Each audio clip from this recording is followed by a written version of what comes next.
নমস্কাৰ বন্ধুসকল, মই হিৰেন। আজি আমি জানিম এই 2025 বৰ্ষৰ এই মাহটোত আপোনালোকৰ সম্পূৰ্ণ ৰাশিফলৰ বৰ্ণন। এই মাহটোত বৃশ্চিক ৰাশিৰ ব্যক্তিসকলে কেনেধৰণৰ ফলাফল লাভ কৰিব। প্ৰথমে মোৰ চেনেলটো আপোনালোকে ছাবস্ক্ৰাইব কৰি ল'ব, যাতে মোৰ পিছৰ ভিডিঅ'বিলাক আপোনালোকে সহজে লাভ কৰিব পাৰে। লগতে মোৰ ভিডিঅ' যদি ভাল লাগে তেন্তে লাইক আৰু শ্বেয়াৰ কৰিব, কমেণ্ট কৰি আপোনালোকৰ মনোভাৱ প্ৰকাশ কৰিব। এতিয়া আহোঁ মূল বিষয়লৈ। আজি আমি জানিম এই 2025 বৰ্ষৰ এই মাহটোত সম্পূৰ্ণ ৰাশিফলৰ বৰ্ণন। আমাৰ সকলোৰে মনত এটা কৌতূহল আছে যে আগন্তুক মাহটো আমাৰ বাবে কেনেকুৱা হ'ব।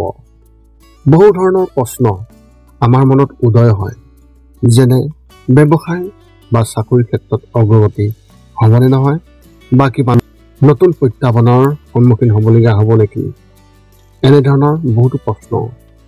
সেয়েহে আপোনালোকক এই ভিডিঅ'টোৰ জৰিয়তে ৰাশি আৰু ৰাশিফলৰ ওপৰত ভিত্তি কৰি ৰাশিফলৰ ওপৰত বিভিন্ন গ্ৰহ আৰু নক্ষত্ৰমণ্ডলৰ প্ৰভাৱ আৰু গতিবিধিৰ বিষয়ে অধ্যয়ন কৰিছোঁ।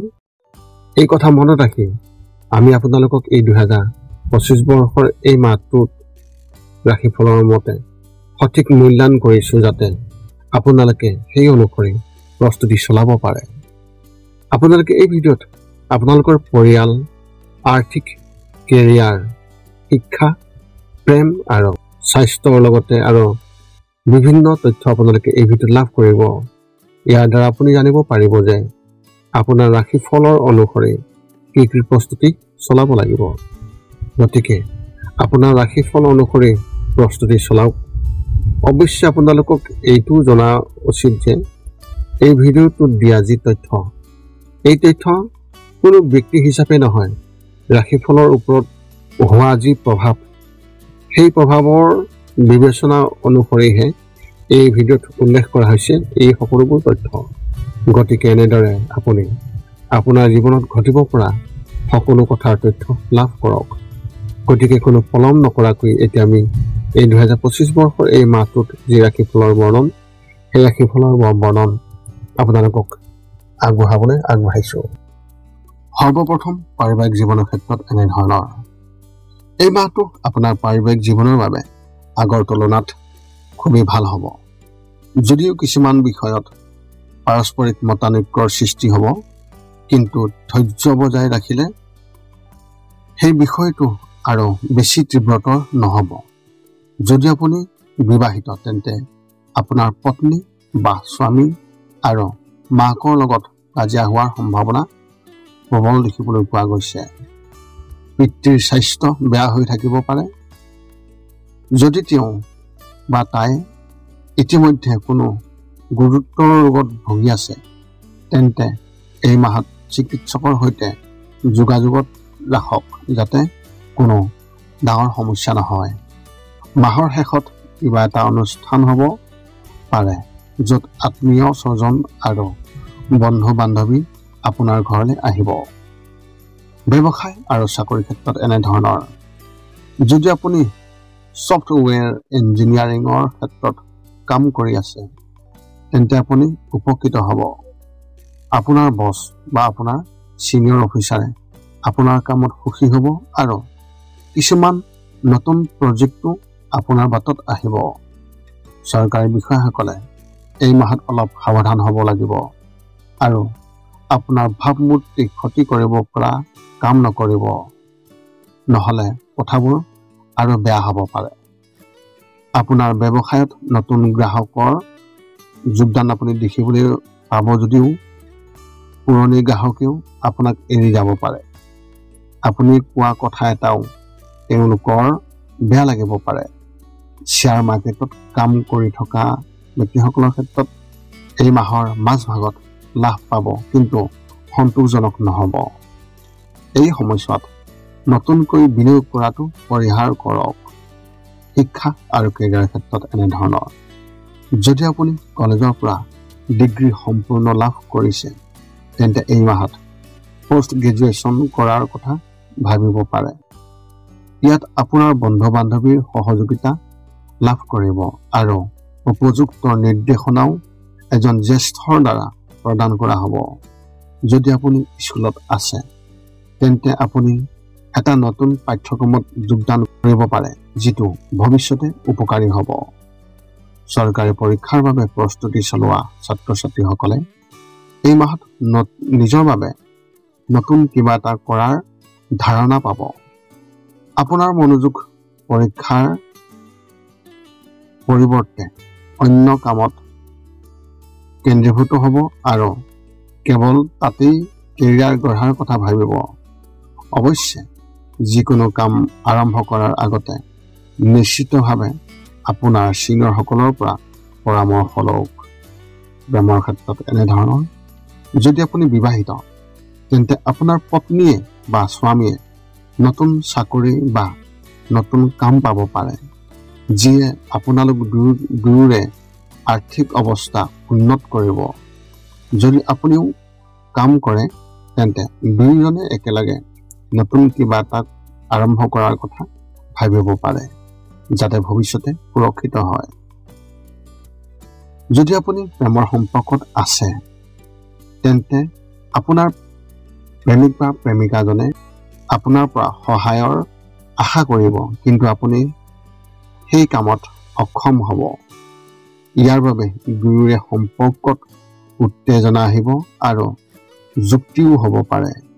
এনে পৰিস্থিতিত আপুনি শীতল মনেৰে চিন্তা কৰিব লাগিব, অন্যথা বিষয়টো তীব্ৰতৰ হ'ব পাৰে। স্বাস্থ্যৰ ক্ষেত্ৰত এনেধৰণৰ, এই মাহটোৱে আপোনাৰ স্বাস্থ্যৰ বাবে নিশ্চিত ফলাফল কঢ়িয়াই আনিছে। যদি আপোনাৰ হাঁফানি বা কোনো শ্বাস-প্ৰশ্বাসজনিত সমস্যা আছে তেন্তে এই মাহত নিজৰ বিশেষ যত্ন লওক। মাহৰ প্ৰথম সপ্তাহত কোনো সমস্যা নহ'ব যদিও দ্বিতীয় সপ্তাহলৈকে স্বাস্থ্য সম্পৰ্কীয় কিছুমান সমস্যাই আপোনাক আমনি কৰিব পাৰে। মাহৰ মাজভাগত অস্থিৰতা হ'ব পাৰে, যাৰ বাবে আপুনি কোনো কামত মনোনিৱেশ কৰিব নোৱাৰিব। কিন্তু ধৈৰ্য্যৰে কাম কৰিলে তেতিয়া পৰিস্থিতি নিয়ন্ত্ৰণত থাকিব। অস্থিৰতা দূৰ কৰিবলৈ ধ্যান কৰিবলৈ চেষ্টা কৰিলে ভাল ফলাফল পাব। আপোনাৰ এই মাহত শুভ সংখ্যা হিচাপে 7 আৰু শুভ ৰং হিচাপে আপুনি এই মাহত ধূসৰ ৰং ব্যৱহাৰ কৰিব পাৰে।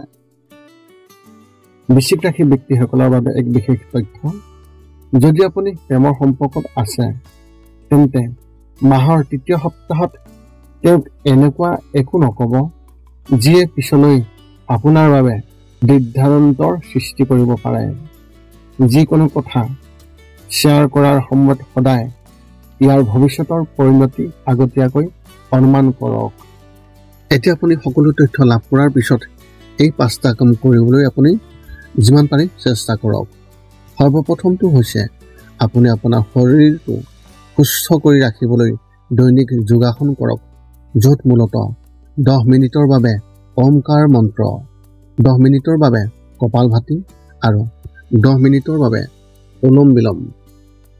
ইয়াৰ লগে লগে আপোনাৰ শাৰীৰিক আৰু মানসিক স্বাস্থ্য একেবাৰে নিখুঁত হৈ থাকিব। 2 নম্বৰটো হৈছে ৰাতি শোৱাৰ আগতে নিস্তব্ধ আৰু নিৰ্জন ঠাইত 10 পৰা 20 মিনিট ধ্যান কৰিব লাগে।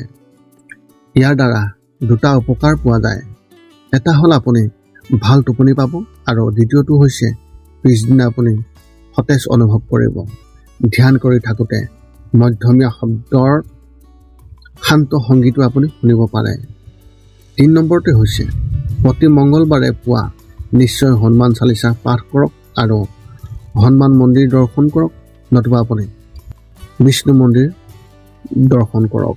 ইয়াৰ দ্বাৰা আপোনাৰ আৰু আপোনাৰ পৰিয়ালৰ যিকোনো সদস্যৰ সংকট দূৰ হ'ব আৰু সদায় সুখ আৰু শান্তি থাকিব। 4 নম্বৰটো হৈছে ঘৰৰ বাহিৰত গৰু আৰু কুকুৰক প্ৰতিদিনে আপুনি পাৰিলে খাদ্য খুৱাব লাগে।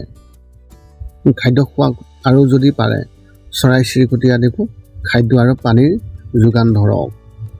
এই পৃথিৱীখন যিমান আমাৰ সিমানেই সিহঁতৰো। নিতৌ ইহঁতক খুৱাই আমি তেওঁলোকৰ পৰা এক আশীৰ্বাদ লাভ কৰিব পাৰোঁ আৰু আমাৰ ওপৰত থকা গ্ৰহবোৰৰ কুপ্ৰভাৱ দূৰ হ'ব। সদশেষত 5 নম্বৰটো হৈছে আপুনি পাৰিলে মাজে মাজে চৌপাশৰ দুখীয়া ব্যক্তিসকলক আপুনি পাৰিলে সহায় কৰক আৰু ভোকাতুৰ ব্যক্তিসকলক আপুনি পাৰিলে খুৱাবলৈ চেষ্টা কৰক। এই আছিল বৃশ্চিক ৰাশিৰ ব্যক্তিসকলে এই 2025 বৰ্ষৰ এপ্ৰিল মাহটোত লাভ কৰিবলগীয়া সম্পূৰ্ণ ৰাশিফলৰ বৰ্ণন। যদি আপোনাৰ মনত এতিয়াও জ্যোতিষ সম্বন্ধীয় কিবা প্ৰশ্ন আছে তেন্তে আপুনি আমাক আপোনাৰ প্ৰশ্ন এই ভিডিঅ'ৰ তলত কমেণ্ট কৰি আমাক অৱগত কৰাওক আৰু আমি আপোনাৰ সকলো প্ৰশ্নৰ উত্তৰ আমি অতি সোনকালে দিবলৈ আমি সকলো সময়তে সাজু আছোঁ। যদি মোৰ ভিডিঅ'টো ভাল লাগিল তেন্তে লাইক শ্বেয়াৰ কমেণ্ট কৰিব আৰু চেনেলটোৰ লগত সংযোগ স্থাপন কৰিবলৈ আপুনি চেনেলটো ছাবস্ক্ৰাইব কৰি থ'ব যাতে আমি পুনৰ অন্য কিছুমান ভিডিঅ'ত আপোনাক লগ পাম অন্য এটা ভিডিঅ'ত। আজিলৈ ধন্যবাদ।